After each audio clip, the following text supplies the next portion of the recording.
Hello, and welcome to my Reading My Old Stories podcast, or Reading My Creative Stories podcast, where I read stories that I made a very, very long time ago. Now, starting off, we have my first story I ever made, which is Book 1, which also known as the Myokai era in Polico. Now, this story is not canon to Polico, first of all. I mean, the characters are, but yeah, stuff's changed. If I ever did it again, I would rewrite it. Anyhow, I'm going to read this out loud, and, well, I'm going to keep in the grammatical errors. So here we go. You also have to be not as harsh on me or yun me, because I made this like 5 years ago. Anyhow, The Great War, and more to come. Chapter 1. Izzy is a trained swordsman. Her dad is a knight fighting in the Great War. What is the Great War, you ask? Well, believe it or not, these free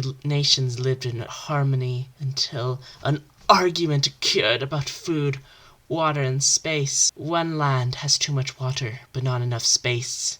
And so on and so on. So they started a long-lasting war that might be forever. I just hope above this tower in the middle of this war all can end. Mowgli, the wizard. Slam went the book. The king was not having a good mood. Our kingdoms are at war. We are poor in resources. We might all die. Also, the king was partly ill with an unknown disease. The doctors don't know what the disease is. I must have to give my kingdom to my son, George, said the king.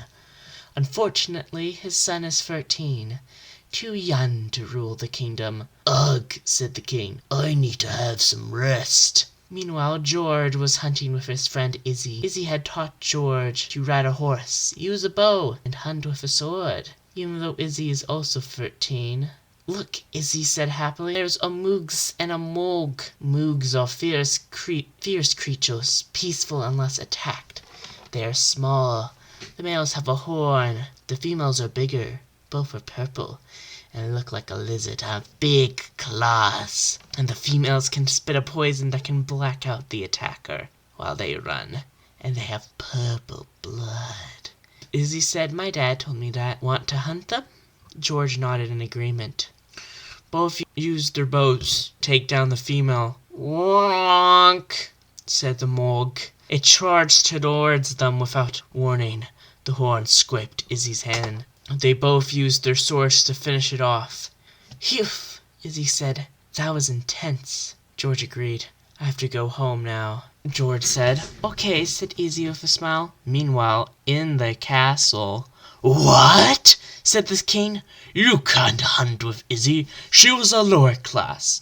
Unless I don't know why you spent time with her, said the king. But father, George said, she taught me how to use a bow, use a sword, and ride a horse. Still, unless if you hunt with her, you might be hurt by the creatures, and you're the next king! But father, today we fought some moogs. Here's the skin. He shows his dad the skins. What?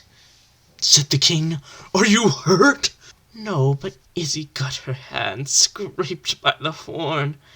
What a shame, says the king. The end of the horn is a poison that makes sick for 4 days. It won't kill you. After 4 days, the king was mad again. He said, George, the lower classes. Chapter 2, More Lands.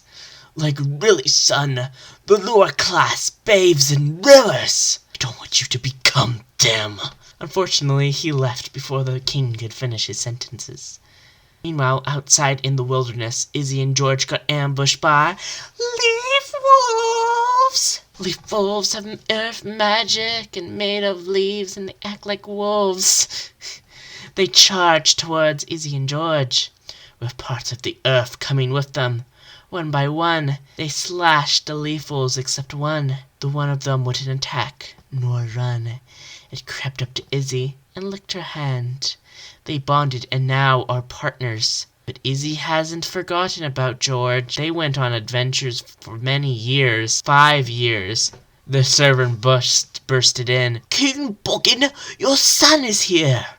"Ugh," said the king, "don't call me Dad. George, I think you're ready to fight in the Great War. You can bring one lower-class warrior. After that, George brought Izzy along.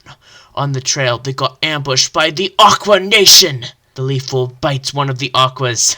They flee for their lives. But then the water golem comes, and Gog joins them. Gogs are mammals that eat mogs and are fast, easy to kill creatures, are orangey, and are poison resists. Looks like foxes. Unfortunately, before Izzy could finish reading the creature book, the ice golem rammed into them, making both George and Izzy flew in the air. They both blacked out. When they awoke, their team left them, unfortunately. The Gog was still there. They used their bows to finish it off. They walked, and it wasn't long until they reached the fire/lava place. The first creature they saw was a cute Malaki. Okay, I'm gonna stop. This is when Myokai is introduced, and the whole story just stops. Like, it just stops altogether because of Myokai. Anyhow, we shall continue. Most of their population is female. They're small, cute, and can generate fake tears. That's not important. They're actually a race that can talk and build, and they come in sorts of colors and live in every nation. Hi, my name's Myokai. What's yours? George said. "I'm George. Who are you? Where is your family?" Said Myokai. She started to cry. "It's okay," said Izzy, patting Myokai on the back. It's because of the recent fire golem attack." "What?" they both said. "Yeah, I'll show you where the fire golem lives," said Myokai. So they followed her until they got to the fire golem cave. "Okay," Myokai said. "Go get that big meanie." So Izzy and George went in the cave. It wasn't long until they met a Zergalatum. Zergalatums are big, powerful creatures. Their colors change demanding of what they want. They live in every nation, but are hunted by people. Currently, they are at war with the Malakis. "Anyway," said the Zergalatum, "my name is Omlieko, leader/king of the Zergalatum." "That's who attacked our village," said Myokai. "Ha! Who's here?" said Omlieko. "It's the princess from the village we attacked. Or should I say, the new queen." You killed my mother. "I'm going to fight you," said Myokai. "Of course, with the help of my new friends." "What?" said Izzy and George. "Ha ha ha ha!" said Omlieko.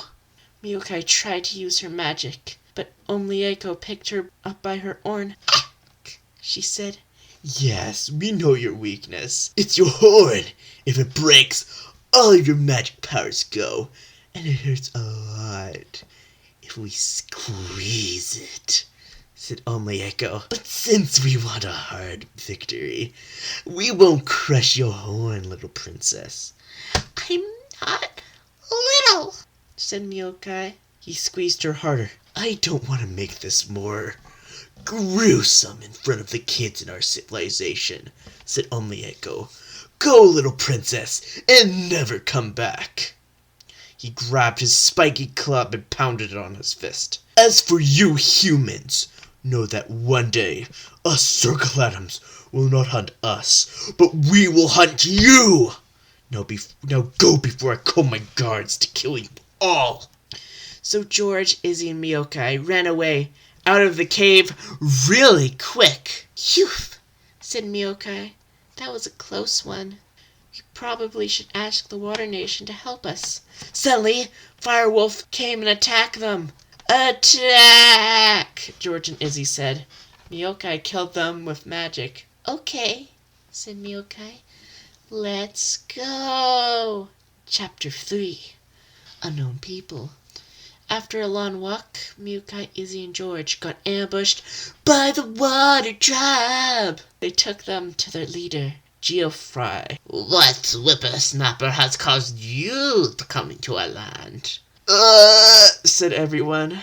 Miyukai said firmly, "We came to see if you guys," she points at everyone, "can help us beat the circle atoms." Nope, said Geoffrey. I will not. "I can pay you," said Miyukai. She gives him 2,000 gold, which is a lot.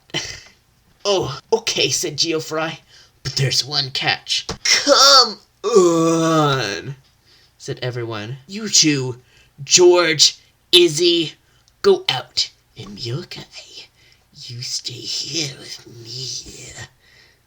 So George and Izzy go out. George running, and Izzy on her lead.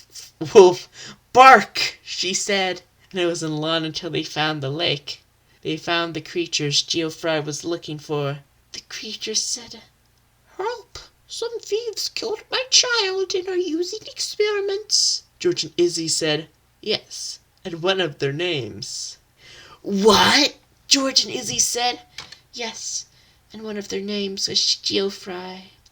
Meanwhile, back at the house/lab, I have no idea why this is like sort of scripted, like a weird episode of something with weird like notes. It's so stupid. Said Miyukai, "why am I strapped to this chair? What are you going to do?" Well, we're actually thieves that do experiments on creatures, not human. And we heard you had magical proposes, so we will drain all your magic. It wasn't long until George and Izzy came. By then the thieves had left, and Miyukai was passed out. They decided to go back to the fire/lava world. They were going to go into the Zergaladam's cave, when suddenly Miyukai woke up. What? What am I doing here? George? Izzy? Oh, Wheel, Miyukai said. Time to go into the Zergaladam's cave. Soon they found the Zergaladam's nation. What? I thought I told you to get lost. No, I am trained now, said Miyukai. Attack! Said Omlieko. Miyukai then used a firewall to block and destroy some guards. Ha! Said Miyukai. Your guards were no match for me. Pretty soon, all the guards and warriors were gone. What? How dare you? Omlieko picked up his sword. The fight was about to begin. Miyukai used some magic. Omlieko kept missing her because she was too fast. At the risk of defeat, Omlieko grabbed Miyukai's horn and started squeezing it. You think I'm done for, yeah? Well, that's your last words. We will go down together, said Omlieko. Izzy and Max used their swords to slay Omlieko. Miyukai was relieved. Unfortunately, there was a crack in her horn, which made it harder to use magic. Said Miyukai. My horn is broken. Anyway, said Izzy and George, let's go to the magic area. Miyukai did a relaxed smile. Okay, she said. Let's see what creatures we see. After lots of days of walking, a man came up. He said, "Don't go into the magic place. It will be your last." He ran away as fast as he could. A second later, a Managis jumped on them, biting at only George. A Malagis is a big fat rat. They speak. They are the guardians of the copyrighted nation. Yes, Mister, said the Malagis. We are used to spies. You must go, or else we will destroy you. Okay? The reason I'm just doing it in a monotone voice is because I don't want this to feel like some weird frickin' fan fiction. I bet you if I did any voice, the people who've played those two games would instantly recognize it. So I'm just gonna do them in a monotone voice. George said he wanted to meet the king/queen of... Ugh! Said the Malakis. Why would we listen to you? No! Go! Before we'll kill you. They get kicked out of land, and they see a strange tower. Chapter 4. The Strange Tower. After getting chased by the Malakis, they stumbled upon a big tower. They went inside. They climbed up the tower, and they saw an old man. And the old man said, "Oh, hello there.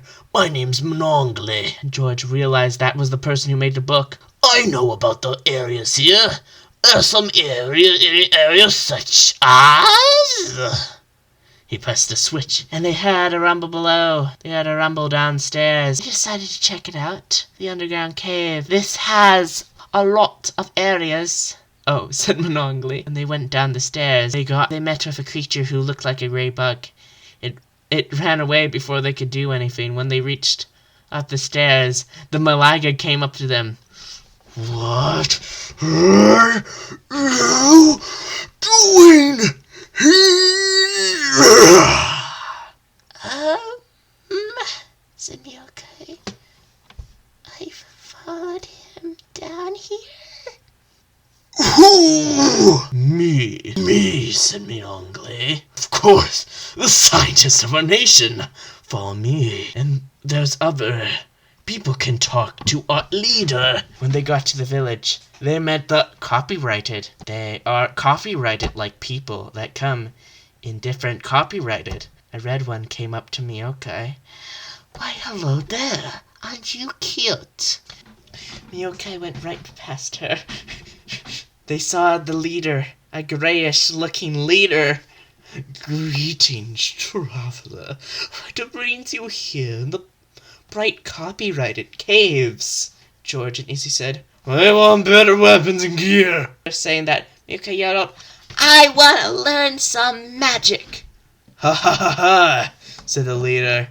"For that, you have to be big, and you can't because you're so small." Rage filled Miyokai. She used her fireball attack. It hurt him a lot. Laughing at his pains, he said, "Wow, you're a strong little fellow. Fine, you can try to beat me. I'm Polol, Master Ninja." George realized who he was. "Miyokai, don't do it." He started to fight. He turned invisible, and they went visible behind Miyokai. He slashed her in the back, and Miyokai thought, If he can turn invisible, I need to sense him suddenly. She saw him in his invisible state. She attacked him with ice magic. "Fine, you win," he said. "Go to the gate and ask them if you can go in." Miyokai and the others walked to the gate.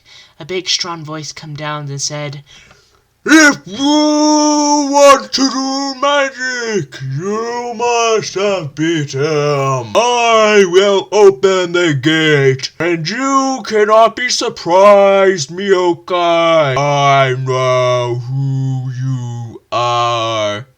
The gate opens, and a Malaki popped out of a big mech suit. They were pink and said, hello, Miyokai. I have heard about you, and I've heard about how you beat Omlieko from the Fire Nation. Okay, the magic I will teach you is conjuration magic. I will teach you how to use it okay? Said Miyokai. Okay, how to do it. It is concentrate on your surroundings, and you will be fine.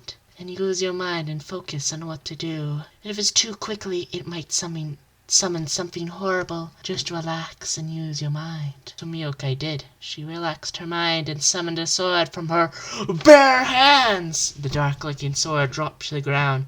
They tried to pick it up. She gave it to George. She tried another, but this time it was a ghost sword.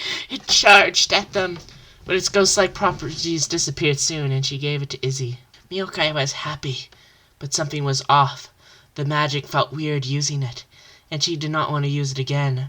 So ready with their swords, they decided to continue their quest. They saw the passage and they wanted it to continue. So they did, and wanted to use magic rarely. So they got ready and left the underground place of the copyrighted. When they got out, they saw a cliff. They wanted to go onto it. So they saw the war going on beyond the horizons. It was a bad fight. They saw why the copyrighted fled to the underground.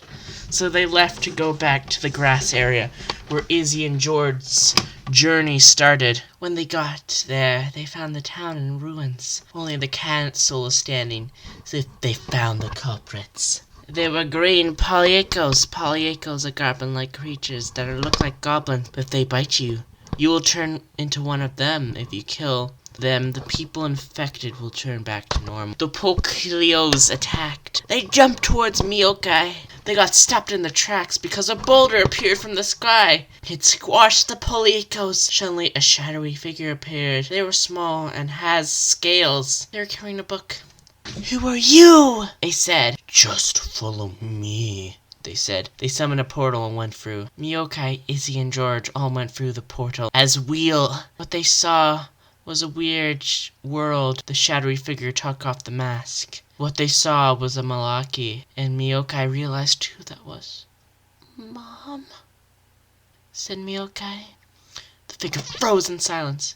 They said, "Don't follow me now, child. Ever." She summoned an ice bridge to go away. Miyokai and the others realized the dangers of the town.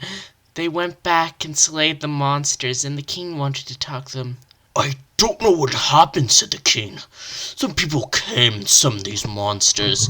Some of them were small, some of them were big." King Bogan told everyone to follow him. So they followed. They saw a gate, which went to a part of the forest. "Go in and there will be a portal. Go." So they went to the part of the forest. It was dark and gloomy. The first thing they saw was a noggin. They were little dogs. But wait, it's the disguise. Actually a demon in a puppy. The noggin touched me. Okay, the noggin speaks to normality. You got a flashback. She could not see the flashback, but she could hear it. "Attack! Raid on the Malaki's castle," said only Echo. She then heard a door open. "Where is that pipsqueak?" He left the room. She heard footsteps running for the door. Then she was far away. She then heard Izzy and George's voice. Then the flashback ended. Then the noggin talked to her in her mind. "Remember that? It said you were helpless and weak, and you made it so nobody could come out alive. You knew that you were attacking. You..." Miyokai summoned a sword and hit the dog, and Miyokai and everyone continued. I like how everyone just murders people and then they're like, they just go on with their day. Deeper in the forest, where they could see, they saw people with robes and a mask. They were doing prayers to a goddess. They could not see what the goddess looked like. Before Miyokai got picked up by a person in a robe, they took her to the portal, and before she knew it, a goddess was right in front of her. "Look, "What do you want?"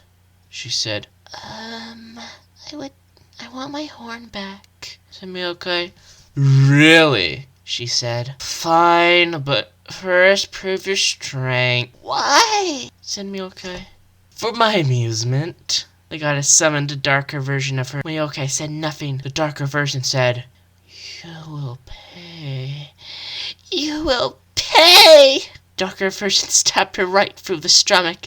It hurt, but Miyokai would not give up. Suddenly, the darker version grabbed her horn and ripped it off. Miyokai didn't faint. Next thing she knew, she was back at the forest alone. End of book 1. And that ends the first part of the podcast. There are 3 parts of the podcast for this Miyokai series, so I hope you all will enjoy this train wreck of a beginning story. I'm also just gonna keep progressing. I'm gonna do like one of my later stories, which is way better. Like, dude, my scripts are way better than this. Anyhow, see you all later in the next episode.